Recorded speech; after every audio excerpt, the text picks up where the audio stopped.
ના કાઉન્સિલર મિત્રો અને ત્યાંના રહીશો દ્વારા અને બીજા આગેવાન મિત્રો સાથે નગરપાલિકામાં રજૂઆત જે એમના પ્રશ્નો જે છે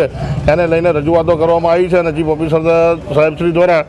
એવું કહેવામાં આવ્યું છે કે ભાઈ બને એટલું ઝડપી અમે સમસ્યાનું નિરાકરણ કરીશું, બરાબર. પણ આ વિસ્તારની સાથે સાથે વિરમગામના ઘણા વિસ્તારોની અંદર આ ગટરના પ્રશ્નો છે, જેથી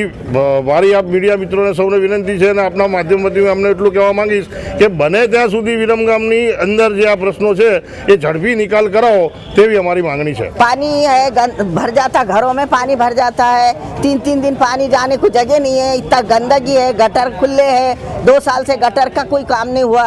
हमारे कुछ तो बीमार आ जा रहे, पीने का पानी नहीं है अच्छा। अगर ये साफ सफाई अगर नहीं हुई तो हम यहाँ आंदोलन करेंगे। ભૂગર્ભ ગટરનું જે દૂષિત પાણી છે અને તળાવમાં છોડવામાં આવે છે, જેને લઈને આજુબાજુના રહીશોનું આરોગ્યનું જીવનું જોખમ પેદા થયું છે, ત્યારે આજરોજ સ્થાનિક મુસ્લિમ આગેવાનો, અન્ય સમાજના આગેવાનો સાથે રહીને કાઉન્સિલરો તેમજ આ વિસ્તારના વોર્ડ નંબર 4 અને 5ના કાઉન્સિલરો સાથે આજે વિરમગામ નગરપાલિકાના ચીફ ઓફિસર સાહેબને આજે રજૂઆત કરી છે અને લેખિત આવેદનપત્રમાં જુદી જુદી માંગણીઓ રજૂ કરવામાં આવી છે અને 30 દિવસના સમયમાં જો આ માંગણીઓ બાબતે કાર્યવાહી કરવામાં નહીં આવે નગરપાલિકા દ્વારા તો સ્થાનિક રહીશોએ ચીમકી પણ આપી છે કે અમે આ બાબતે આંદોલન કરીશું। અલબદર પાર્કમાં ગટર, પીવાના પાણી ગંદકી આવે છે, પછી સફાઈ બાબતમાં અને રોડના ખાડા પડી ગયા છે અને કોઈ સફાઈ કરવા આવતું નથી, એ બાબતમાં ત્યાં